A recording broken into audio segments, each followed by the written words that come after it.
Welcome to another episode of The Silent Saints. In the last episode, we discussed how to approach Jesus, and we looked at the example of the blind man and how he approached Jesus in terms of seeing and hearing and knowing Jesus and then following and worshiping Jesus. And there's a fourth aspect, which is the to be sent, which is to proclaim Jesus. In this episode, we're going to look at how that relationship with Jesus, whether starting the relationship or whether continuing the relationship, causes us to live our life in a different way. So much so that some people have started to notice and even have called us or called those who do follow that way to be strange. So today we will look at and analyze, or try to analyze, the question of how can we live a holy life but not be strange. Today we have with us Vince, Melissa, Rasha, Bridget, and Fadi. Welcome, guys. Thank you. Thank you. Bashar? Okay, so before the show, you guys had an opportunity to ask some people a very interesting question. What does it mean to be holy? What responses did you get? I mean, I don't know if you got to ask somebody face to face or not, but sometimes you get that look and sometimes it's in a text message. What responses did you get of when you asked people that question? Bridget, what did you get? Well, I got a lot of, I think that there are a lot of strange people out there when you go to church so often and you're very preachy towards people. Yeah. I could say that. I mean, I got similar responses where pretty much people say that it's strange if you act a certain way when, for the most part, normal society is not used to having these conversations out in public. That's why they say no one wants to talk religion or politics because you can go all day long. And it makes people feel weird at times if you have these conversations. But at the end of the day, I mean, there's strange people out there, whether it's about religion or not. So, they're classifying you as that because it's something that they're not comfortable with. So it sounds like what people are calling, or some of the answers you got, is that what it means to be holy is to be strange. Yes. As a response. Yes. Some of it was people think that someone who considers themselves or is considered by others to be holy are maybe arrogant, or they think they're better, they're too good, or things like that really have no bearing in reality. Someone who is holy doesn't necessarily think that they're holy. So. Yeah, right. I mean, I walk around every now and then with my halo. You guys can you see it? No? Should have took it off. Just for the show, I take it off. I think also what people have told me is when you're holy, you follow exactly what the church tells you to do. You are straight line, no diverging. Exactly what the church says, you do. You go to church on Sunday, you're very holy. That's what they consider holy. Yeah, I agree. They say that we follow a lot of traditions and we do everything in a certain, sort of the same thing, repetition over and over again, but we're not really thinking about what we're doing. We're just sort of following what the church says, the traditions they set out, and that's what they think being holy is. It's very interesting because I was asking some people along with you guys, what does it mean to be holy? And somebody looked at me and goes, what is holy? I mean, the word, I guess, I don't know if they just never came across it.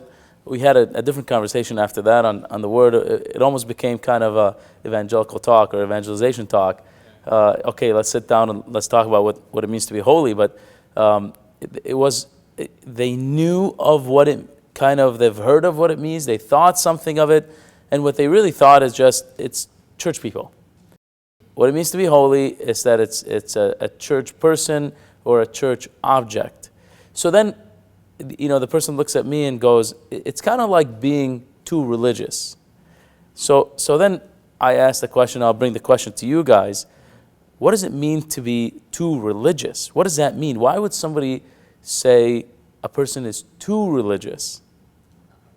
Absolutely. Being too holy is being the person who goes to church every day, or if you decide that you need to pray more than just in the morning or in the evening right before bed, decide, if heaven forbid you take out prayer tools like a rosary or a cross or something like that, because then it's just, wow, you're that blatant, and that makes you overly religious. To be somewhat fair, though, I think the idea of being too religious might just have to do with, I don't relate to this person. And maybe it's because of the things that you mentioned, that they pray and they go to mass and they do things that I don't do, and that makes them not just different from me, but so different from me that I don't feel I can connect or relate, or, you know, vice versa. Maybe they feel that they don't relate to me because I'm sinful, or it could be a number of things, right? So to be too religious is to be so set apart from everybody else that you almost can't reach them. So, I mean, maybe it is possible to be too religious if we're being fair. That's fair. That's fair. And I've heard people, it's funny you said set apart, which is the definition of being holy, Right. is to be set apart for God. I mean, that's the idea, is that if we're going to live a holy life, we are called to be set apart for God, but which is kind of what we're looking at here. What does that mean, and how can that be incorporated into the world?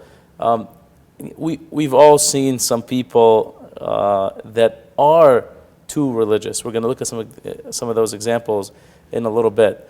To your point, Vince, you know, to be set apart alone, to some people seems like you're just either a nun or a priest. Mm-hmm. Yeah. And in a way, yes, nuns and priests are, you know, set apart for God, but it's not just, the call is not just for them. Right. The call is for us as well. So, any other examples you guys would consider as too religious that people have told you, that you have seen?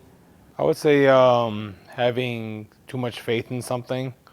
Like one example that, what do you call it, people gave me was, if, and we talked about it, it's like if someone uses NFE compared to contraceptions, you know, they think it's, you have way too much faith in God to think that, oh, you know, you can have a baby because it's God's will, and like you're not doing anything to stop it. So they feel like, you know, you rely too much on something that really, like, is God really controlling this situation, or are you controlling this situation because you want a kid? But they don't see the fact that you're playing God when actually using contraception. So they said, if you sit there and you do like natural family planning, you're not really doing anything to stop the inevitable. But it could be God's will for you not to have a baby, and they can't fathom that. I think also other realms of similar things is when you put so much trust in God. So if you lose something and you want to say a prayer to St. Anthony, or if something just isn't going right and you say, hey guys, let's say a quick prayer, is when a lot of people will kind of look at you with some strangeness, and reconsider why they asked you for help in the first place. I was once I was at work, and a coworker of mine lost something. It was a very important order, and he came to me and said, Bashar, have you seen it? And I was one of those, in the beginning, let's just call me too religious. In the beginning of the faith, you know, you're very gung-ho about the faith, and you're like, oh, I'm ready, and you know, I can attack the world. And so, you know, with a very loud voice, and maybe I shouldn't have gone that loud, I said, don't worry, I will pray to St. Anthony and you will find it. And he just looked at me, I mean, with the meanest look, and kind of like a, you know, can you imagine the look on his face? Is like this, and then it's like, I need the order now. I don't have time for you and for Anthony. Where are you going to get a hold of Anthony? What is a Saint Anthony? You know, and I'm like, don't worry, you'll find it. And actually, he cussed me out and cussed St. Anthony out, to tell you the truth. So it came out really wrong. But then I said, you know, he walks away. He said, I'll never talk to you ever again. And then I said, okay, St. Anthony, it's time to show him, you know, really, you know. So I said a prayer, you know, very quietly. 2 seconds later, he comes back. Really about 2 minutes later, it was in the trash can. Oh my gosh. Okay, Wow. He comes back, he opens it, and he goes, thank you, and thank St. Anthony for me. It was really, you know, it's like a very awkward moment to do. St. Anthony pulled you out of it. He really did. He came through, because he didn't come through for that point in time. You had some problems. I would have been Ezekiel. Yeah. We'll see We'll what get there. that is We'll get there. in a little bit of what Ezekiel has done. What are the examples? So we're, living a holy life gives us a very difficult placement in society. Fadi, you mentioned NFP, natural family planning, and the way to follow, the charting, and things like that. As a married man, and for me being a married man, not many men get the NFP thing, even though Vinny, I mean, you and your wife teach it. I mean, it's something that's done very great for you guys, done great for us, and many people that we know. You know, but what other events or situations that you've seen that that seem to be too religious for people that are not in the faith, that would think this is too religious? We talked a lot last time about the rosary. So I think people think when you're praying the rosary, you know, you're saying the same prayer over and over again. What are you actually doing? It's sort of like they think you're a little bit superstitious, or you know, not of the right mind, and sort of just doing this mindless action where they don't really know the true mysteries behind the rosary. They don't know what's going on in your heart. They just think you're doing some mindless, repetitious thing. Yeah, right. The rosary, you know, just taking out the rosary and you know, and praying in public, people, you're right. It just, they look at you and it's, what is that? You know, why do you have such a thing? Even going to church every Sunday, you know, people are like, okay, we got something to do. Why do you have to go? You know, who cares? Miss 1 week. Jesus, he's not going to think you're a bad person. Yeah, I love when Yeah. people Going to speak for church. Jesus. Yeah. He'll understand. Yeah. That's not what he said, but anyway. Just to kind of take that one step further, is going to church or visiting holy places when on vacation is one of the most difficult things to do with friends sometimes when traveling, and to say, oh, hey, it's Sunday, let's go. And the reactions that I got, even with people who know that faith is important to me, and even to them, they say, hey, it's not that big of a deal. No one's going to know if you don't go. Yeah, a small example of that. One Father's Day, I remember seeing someone that I knew at the gas station, and he was asking me what I was doing that day and whatnot, and I told him that we just had left church. And the first thing he said, oh, you know, we woke up late, so we're actually going to go to church next week. I said, you know, what else you have going on today? He said, we're going to go do a bunch of other things like the pool and whatnot. And I said, you know, it's Father's Day. Don't you want to go say Happy Father's Day to, you know, the number one father we have? And he's like, no, he can wait till next week. You know, and it was just weird because, like, at that point, it's like him trying to say, let me pump my gas, I gotta go, you know. And I was like, all right. I walked back, and then I sat in the car, and I remember telling my wife, I was like, you know, this just happened. I was like, I couldn't help it, and I kept going on like a little rant myself. She's like, I don't blame you. I was like, all right, now I feel better about myself. But it was just like a noble conversation that turned into like, you know, like, why are you trying to tell me what to do? Yeah. And a lot of people take it as that, like when you tell them a story about a saint, they're like, all right, you know, do you really believe this story? You know, like, and it's like they almost question like how you think, or if you're actually, you know, knowledgeable enough to teach them anything. They criticize you because you like to talk about these things. And as Vince was saying, it's like they don't want to hear it because they're on a different mindset than you know? What seemed strange in this is that you both thought of each other as strange. Yeah. He saw you as a strange person, and you saw him as a strange person. Like, how can you not go to church on Father's Day to go say hello to your father? I mean, don't you pray the Our Father, you know, saying stuff like this? But he's looking at you strange, and you're looking at him strange. So there is a disconnect. There's a reality of this disconnect. And the big question that really comes from it is, what is that disconnect? Why that disconnect exists? What do you think? Why do you think that disconnect exists? There's a lot of reasons for it, and primarily that the church has gone in one direction and has kind of stayed in that direction, and then society has just gone in the complete opposite.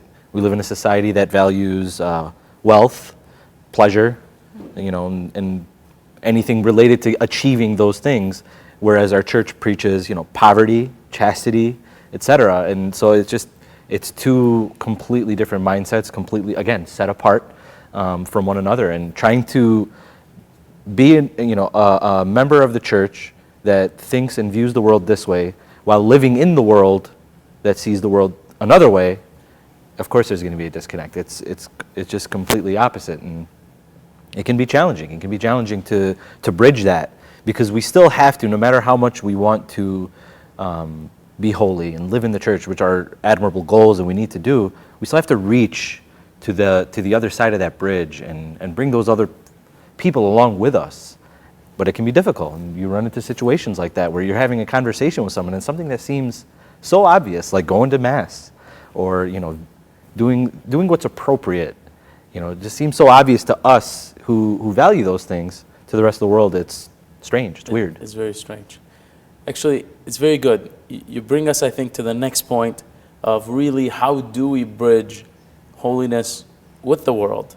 So let's do this. We're going to take a break, and when we come back, we're going to look at how, or if possible even, to bridge this gap between the worldly things and the religious things. Stay with us, and we'll see you shortly.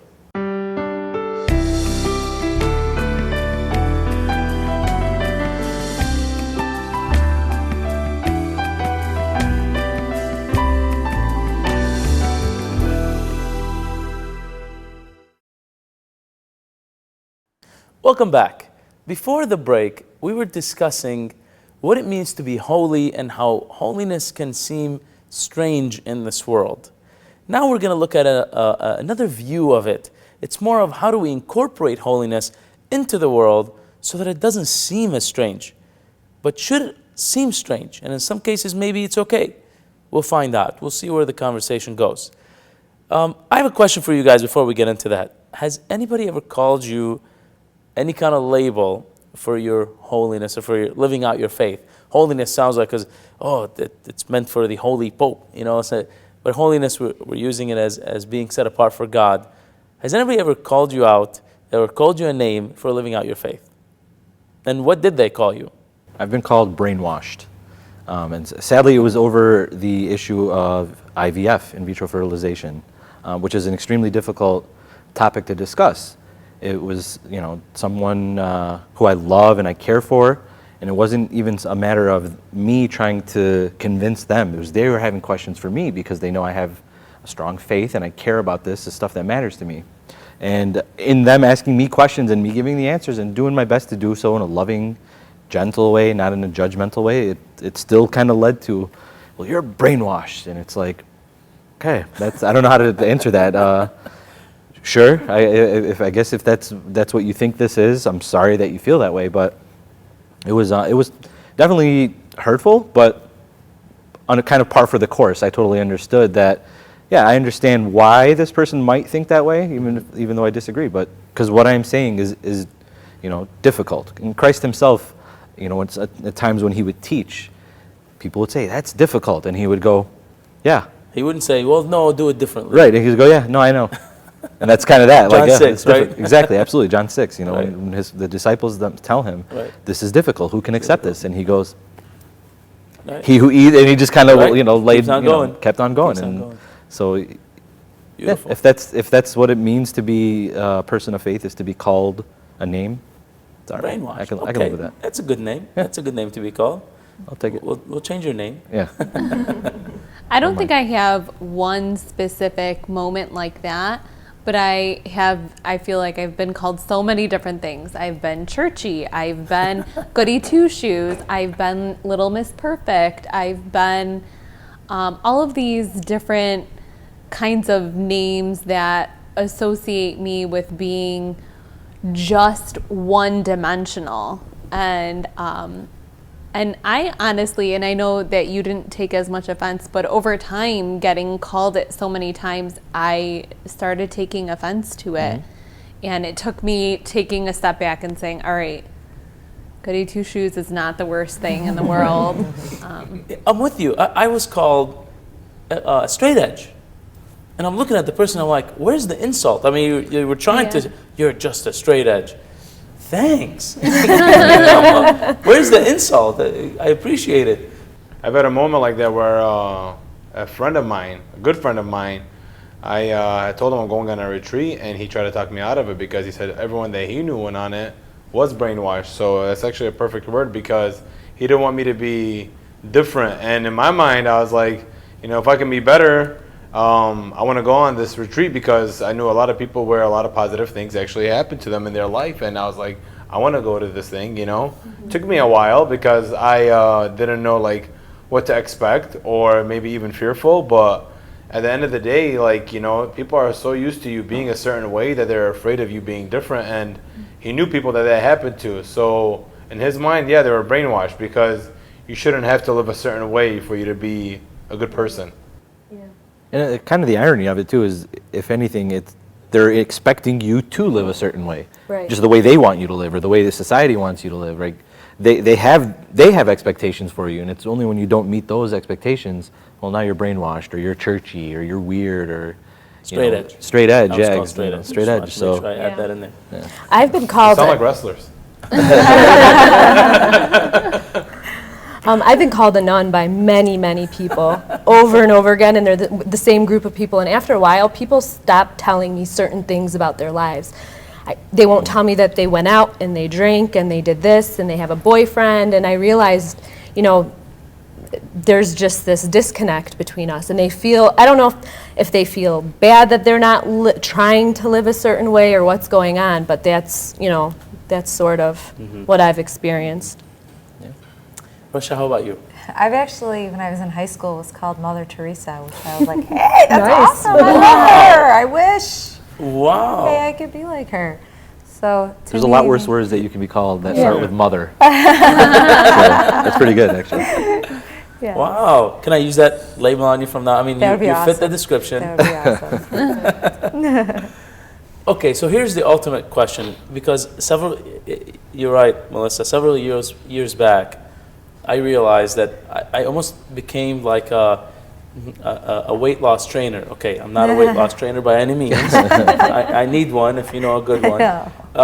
But you know how when you see your trainer that you've trained with, and they got you to be fit, and then you haven't seen them in a couple months, and you just want to avoid them because you don't want to tell them you had the pizza and you had the, the drinks and stuff like that. And you're like, or first thing, people when they first started seeing me is like, I haven't been to church in a couple of weeks. I hope it's okay. And I'm like, okay, it's okay. I can't. Is this confession? Do you want me to call priest for you, or No, I just wanted you to know because you always say, what did I say? But I realized several years back that I created that disconnect. And so really, it brings us to the ultimate question: how can I incorporate holiness into my life without creating that disconnect, without seeming so strange that people don't even want to talk to me? I think for me, the way that I try to do it at work or with other people who I know are not religious or too religious, as we were talking earlier, I try to relate to them and find things in common and sort of try to see them on the same level, and I don't bring out the religion really early. I bring it out in very subtle ways, by being a good person, or by being prompt and loyal and all of the things that Jesus is teaching, rather than talking to them. Yeah, it's like that saying, preach and if necessary use words. And it's one of those things that people might look at you strange, but I mean, I play sports 2 or 3 times a week. I watch sports. I will go out and have drinks at time and hang out with my friends. It's a normal thing to do. We live normal lives, but at the same time, when there's a moment for you to approach someone about something that has to do with holiness, it's like almost like, hey, who are you? They look at you in a way where it's like, what happened to the guy that I know? But you can be both people. You can be a good person and still have fun and still pray. I pray the rosary as much as I can, but at the same time, I still talk to my friends as my friends. I don't just sit there and try to be a teacher to them. So It's very good. yeah, It's very good. Thank you. Bridget, how about you? I think, just kind of connecting to that, I think it's so important to make sure that we show that we're multidimensional. We don't only have a church dimension.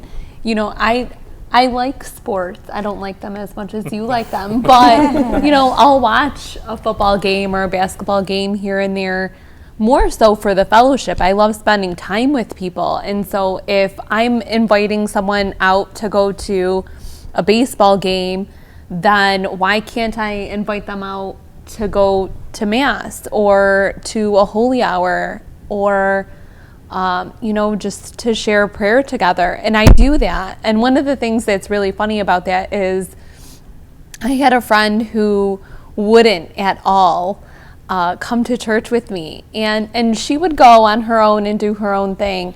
And she invited me out for breakfast one day. And I said, that's awesome. I would love to go. Breakfast is one of my favorite meals. That's because you wake up very early in the morning. Yes, that's exactly The AM time doesn't even exist on my alarm clock, the time that you wake up. Sorry, just to throw that out there. Okay. So I said, that'd be great. And I made it a point to wake up early enough to make it to Mass also. And I said, hey, I'd love to come to breakfast. Let's go to Mass first. And she, you know, almost regretted inviting me to breakfast, but Oops. she came, and afterward she looked at me and she said, oh, you know, you're always right. And it wasn't, you know, we didn't talk about it much after that, and I didn't intend for it to be this, hey, let me evangelize you, but just to kind of give her that opportunity, just like you were saying, Fadi, to see how nice it is to start your day with Jesus, to spend just a little bit of time with him. And she appreciated it, which was really nice. Very nice. It was beautiful. Thank you. Rasha, how about you? When they were talking about this, it actually reminded me of a patient that I have that is non-religious, doesn't believe in God. And I'm not, you know, I can't quote the scripture like most, you know, a lot of people can and whatnot. And so just every once in a while, I'd just be like, so I was sitting there just making small talk, trying to meet him on his level. And I said, you know, Jesus loves you. And so every once in a while I'll be like, Jesus loves you, this I know. And so he thinks it's funny. So every once in a while I was like, so how is Jesus to you today? You know, just to kind of sort of, hey, you know, I'm not going to sit here and preach to you, but why don't you believe it? Let's talk about it. I want to understand where you come from. What's holding you back and what's stopping you? And just kind of meeting them at their level and kind of discussing it at their level. Because once you start talking whatever, you get lost. Mm-hmm. Just like, you know, when you're taking a subject and you don't understand it and they're talking and you're like, oh my God, how am I going to get through this, you know? Same thing. So you kind of got to bring it down to their level and try to help them understand, or you understand what they don't get. I'm with you. Going to people's level, many times I come across a situation, you know, people know, many of our friends know that we have common friends. I'm of the intellect. I like to study, I like to learn. Mm-hmm. And then we'd have these conversations and people are like, okay, be ready, Bashar's about to open his mouth, so it's going to be just a book, prepare yourself, take a nap. It's a common thing. And so, but so realizing that, I'm also in the business world. Right. So now mm-hmm. I actually hardly bring up a conversation. Now that I developed this reputation, I hardly bring up a conversation of religion. It usually starts with business, and from business it goes into whether politics or wherever it goes, and then before you know it, we're talking about Jesus somehow. Mm-hmm. But the idea, I guess, is really I had to learn their way. I really had mm-hmm. to learn the worldly things, not so much of so I can be of the world, but so I can be in the world, because we do live in the world. Absolutely. And that's what the Lord calls us to do. So to learn how businesses are run, to learn how economics are run, to learn how the financial world runs, and not realizing that actually was very interesting mm-hmm. to me, you know, to learn those things and to discuss them with people. So you're right, meeting people on their level, mm-hmm. and their level could be anywhere. Mm-hmm. Could be, it's not necessarily a religious level, it's their learning level or their interests. I think it's is what brings us to. And part of it has to be about kind of answering the question, what do you care? So let's say, you know, I'm damned to hell. What do you care? why should I listen to you about anything if that's all you're going to talk to me about? Why can't we talk about anything else and we can connect on that and be friends, be normal, like you guys are all saying. Just be normal and human and act as the way anyone else would act, and then that way I can build a rapport with somebody. In that way, I know, okay, you genuinely care about me beyond just my religion is correct, and Right. It's not a point of pride. It's because you actually care about who I am and I matter. And then when a religious, opinion or teaching comes from that point of view, it's much more valuable. Now somebody's going to be much more open. Like, even if I don't agree with it now, I can at least hear it from you because I know you care about me. And I know if at the end of the day, maybe I don't just change my mind or the light bulb just doesn't go off right away, that tomorrow we're still going to, pick up the newspaper and talk about the game last night or what our favorite show is or that movie that just came out that was amazing, because we're just friends, we're normal people, and I know you care about me. So, we have to be beyond just the superficial, well, I want to convert the world. Great, that's awesome, convert the world, but you got to do it by loving people and showing people that you actually care about them. And that's part of our lives. Part of being called to holiness is that we really, it's not just here's my life so that I can show people. Here's my life. This is it. And part of my life is to love others, and which is where it draws into talking to people and so on. So it's really to genuinely care. And I think that's very important. I think Pope Francis actually does an excellent job of engaging the world and coming down to that level of love and humility and pride. And he has really captured everybody's attention. And he is starting, I think, slowly to close the disconnect between us and everybody else by his actions, again, like we were talking earlier. Yeah, I think it's people's perspective Exactly. of Pope Francis. Right. And it's changing then the perspective of the church and this distance that people feel that the church is this very separate entity is kind of changing a little bit because of Pope Francis's deliberate desire to say, it's not so strange, these things that we believe. It's not so strange for us to say, I'm going to help you out of the love that I have for humanity. I don't need to Genuine know care. you. Exactly. Absolutely. Exactly. It's All a right. really beautiful thing. Very good. Very good. We're going to take a break. As you see, we're discussing several different things. We're discussing how to be holy and maybe not so strange as people have perceived. When we come back, after the break, we're going to look at how real life situations and how we can really incorporate holiness into the world. Maybe we are called to be strange. Stay with us. Let's see where this goes.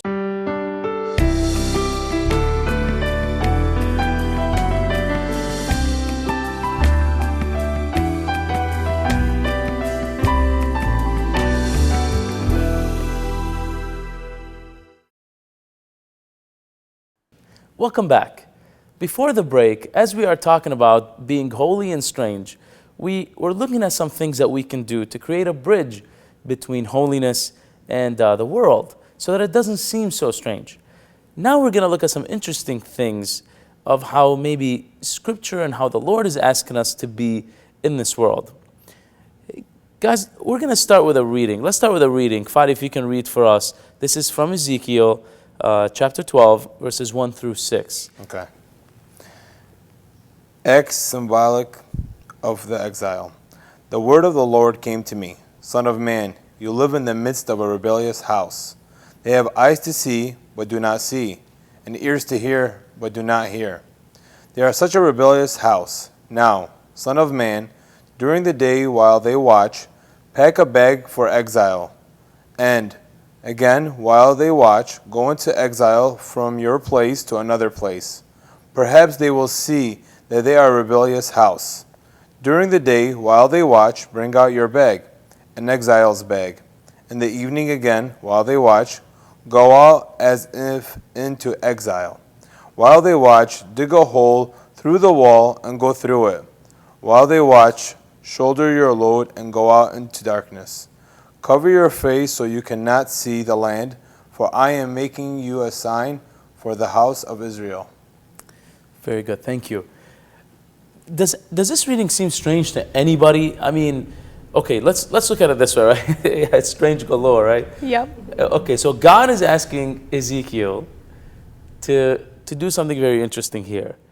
Go into exile, put on a bag of exile, dig a hole through the wall that people have put into place, okay, and walk through it and come back through it, okay? Just go through it.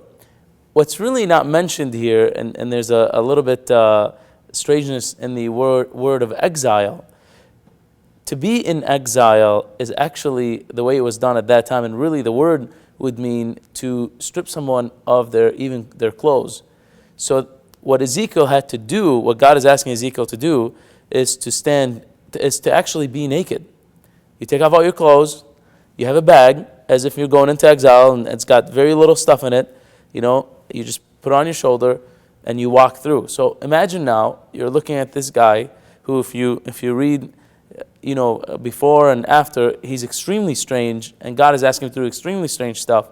But here he is, now being even more strange, going through a wall naked. Why would God ask someone to do something like that? Why would God ask someone to be strange, period? I mean, I thought we're trying to bridge the gap here. What do you guys think? Well, I mean, God's ways are so above our ways. So I think sometimes he has some greater purpose or some greater design, and that we just can't comprehend it. So to us, it's strange, but to him, it's his brilliant light, it's his brilliant action and his love. So I think that's part of it.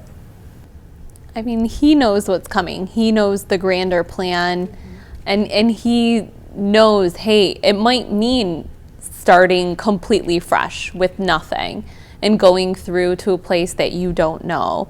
And that requirement of trust and vulnerability is something that a lot of people have difficulty with. And for us to put our trust in God that way is actually really beautiful. Imagine, in the message, Ezekiel is called to that because God is showing them what's going to happen to them. Because now people are going to approach him. And imagine you're sitting, this happening in today's time. Actually, okay, maybe in some states or some places in the world, this is happening already, but not for the same reason. At that time, people would surround him and go, "What are you doing? What's going on here?" And he would look at them and he would say, "Just like how I am going into what looks like an exile, this is how you will go through exile unless you repent." So the message is very strange in the sense that, or God is using a very strange way to deliver the message, but the message is very clear that God is saying in this way. You need to wake up because you're going to be going to exile unless you repent. And not just that, you're going into exile naked. And not just naked physically, but spiritually. There's going to be nothing that will not show. Right. So everything will be laid bare for all to see. And we know that from Scripture and from the teaching of the church that there's going to be nothing to hide. You will not be able to hide. So it seems strange, but understood in the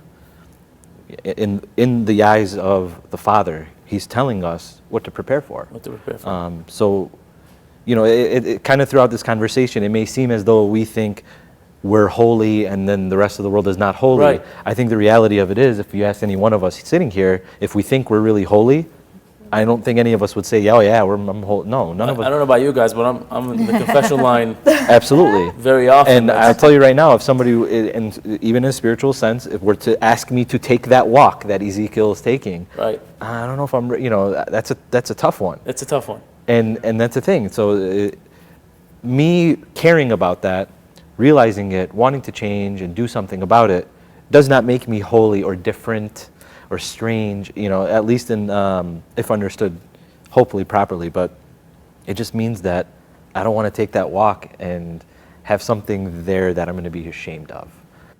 So are there times that it's okay to be strange in living out our faith? I think so. Can you give examples? You think so. Why do you think so? First of all, why do you think so? I think it is because there's been times where I thought something was strange, and like these days, there's a lot of social media. I've heard of people where when someone has posted something so religious, the gossip around town, oh, can you believe they said that? Because they didn't agree with something that someone else had posted to, let's say, Beyonce, being this like person we should all look up to. And if someone stands up and says, no, this is not who we should look up to, we should look up to Mother Mary, everyone will think that person is strange for actually saying such a thing. But it's so okay for us to say it because it's Beyonce or Kim Kardashian or whoever it is. They know all these facts about all these people that don't matter, but when it comes down to someone standing up for something that actually does matter, oh, we don't want to talk about Mother Mary. We're talking about celebrities at this time. It's like there's times in my life where something had happened where I was like, wow, and I was touched because someone else did something about it. And I can only hope that I have the courage sometimes to do that for others. Courage. Yeah, I think what I'm gathering from you, you're right. I think the word is courage. One, for somebody that has the courage to step up and stand for something that goes against the norm or goes against what people are thinking that it's okay. Even that outside of religion, having courage to do something is so strange. How many people have the courage to go against the grain on something, anything, and then take that to religion and the perceptions that people have about religion already, and to say that I stand for, Mother Mary and what she does for me, and I'm going to offer up a prayer. And I've done that. People who aren't even Christian, I'll say, I'm going to offer up a prayer for you. And then later on, those same people come back and say, hey, I have something else going on. Can you offer up that prayer for me again? And you never know when that strangeness is going to come off as very strange, or when it's going to be received. And, it might be strange, but it might help. Courage might seem strange, but it might help too. You're right. I was living, actually, I went on vacation one time in a previous life, and pre Jesus, let's say, pre-learning about Jesus and knowing who Jesus is and having that relationship with him. And everybody, I was walking down, the path or whatever near the water, and everybody would be like, oh, you should come out and check out this site to me and the people that were with me. And some people would say, are you married? And I would say, no, marriage, what are you talking about? And people would say, oh, just practicing, it's okay, go ahead, But I remember one guy said to me, are you married? And I'm like, no. And he goes, living in sin, huh? I'm like, whoa, wow. And I the fact that I remember this, when it was so long ago, stuck with me. He had very strong courage to say this, especially when he's trying to win business, to go on these excursions and stuff like that. It was something that I appreciated him for now more than then. But even then, I go, I think you're right. That is courageous. And I think one of the points we've been trying to get at in this conversation is striking a balance, being part of the world, still being normal, right? But there is going to kind of come a time where you have to, dig your heels in and stand up and say, I'm sorry, this is who I am and what I stand for. And sometimes it happens even to people even closer than that, than to some stranger. It's your own family, in a family business, in a relationship. Sometimes questions come up. I mentioned the example of IVF earlier. Sometimes it's a matter of family business. What kind of things are we selling? How are we making our money? What are we doing with our money? Are we being honest?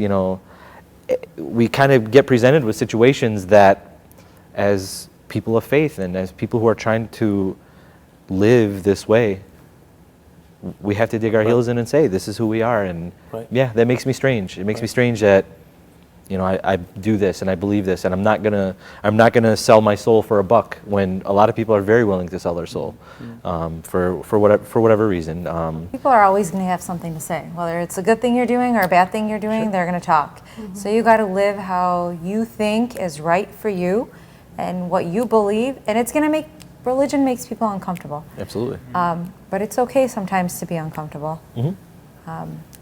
So you have to live what you think is right for you. And so people are going to talk either way. It's a very good point. You're right. Melissa, what do you think?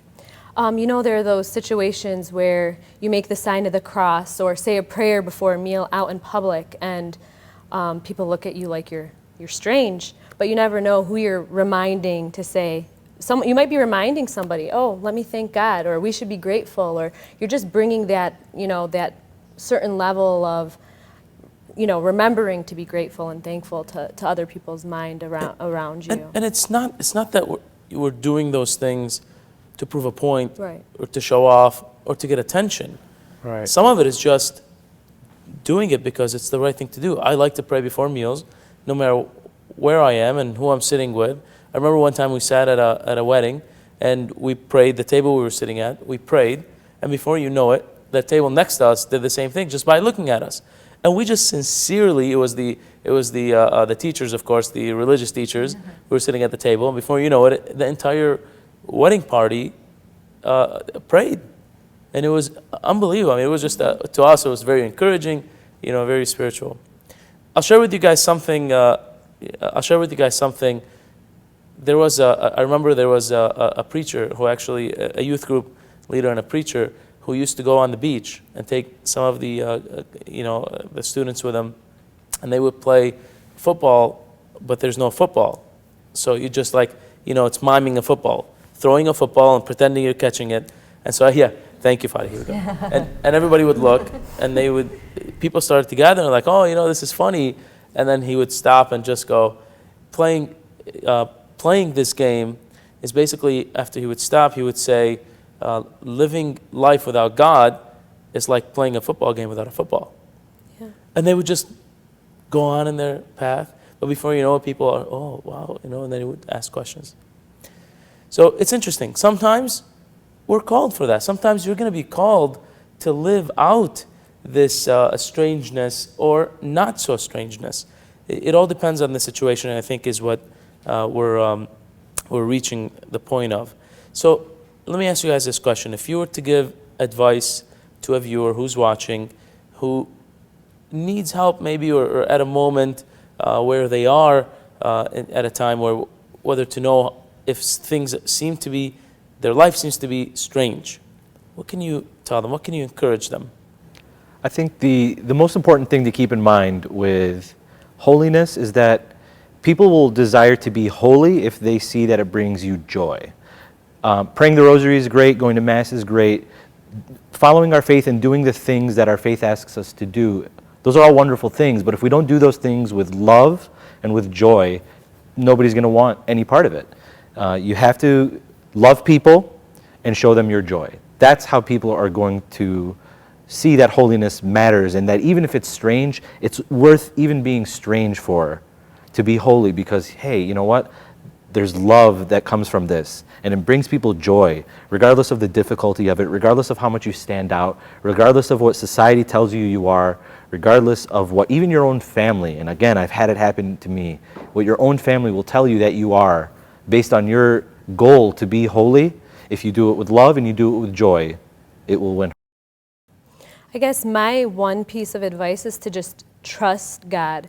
If you're ever, you don't have enough courage, just trust God, because He can change perceptions. He controls everything around you, and if you just fall into His arms, everything will work out.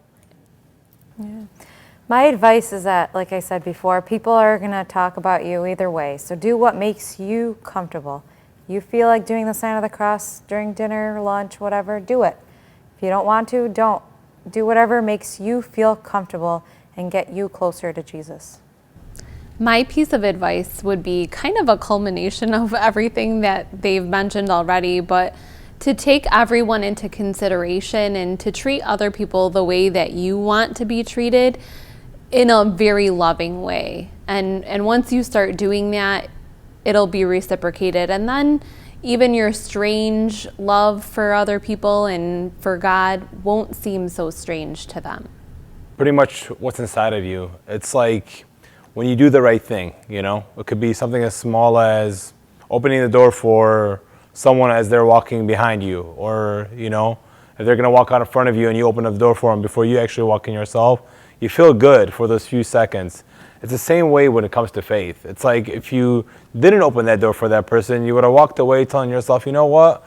man, I should have opened the door for that person. Like, why didn't I? Because sometimes it could be, you know, that other people were watching and you didn't have the courage maybe to do something good because it makes you feel weird. But what it comes down to is that throughout my life, I've gone through moments where I failed plenty, maybe did something good, saw the goodness that it can have, and still failed more until it came to a point where it's like you want to always feel good.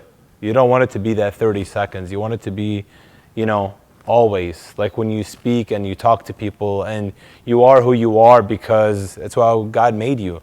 And you're made to be different. You're not made to be the same. None of us are. And once you start living to be that different person that you know you are, you're going to feel so good inside that it's going to make you want to make others or give others the same feeling. And when you get there, you'll know exactly what I'm talking about. And it's a beautiful thing because you are made to be different. Thank you. Thank you all. I think what we're reaching here is that to be holy but not strange, however it is, live your life. You are who you are. You don't need to change for anybody except maybe for Jesus, because Jesus is calling us to a higher version of ourselves. And so that's something that's interesting. It is important to still be in the world but not be of the world. And that's something that Jesus gives us. I mean, he himself lived out a message of strangeness to many people, when he ate with sinners or when he ate and drank with tax collectors, or whether turning the table, the money changers at the temple. There are so many signs that Jesus did that seem very strange to people. But he is from this way calling us to a beautiful change. So should we be holy but not strange? That is something that it all depends on where you are in your religious state and how to really live in this world. Be yourself. Jesus is calling you to a beautiful, beautiful version of yourself, something that he can bring you to a very high level of comfort, as he has told us many times in the scriptures and has shown us in our lives. So this kind of takes us to where the next point of being. And as we are talking about this, living a life with Jesus, whether it causes strangeness or not, the next big question is, how do we bring Jesus to others? Should we be anxious talking about Jesus? We don't know. Maybe it's something that's difficult to do. See us next time. Be with us next time as we discuss that, whether to be anxious or whether not to be, how to bring Jesus to others in the proper way. We'll see you next time. Pushu Bishlama. Allahum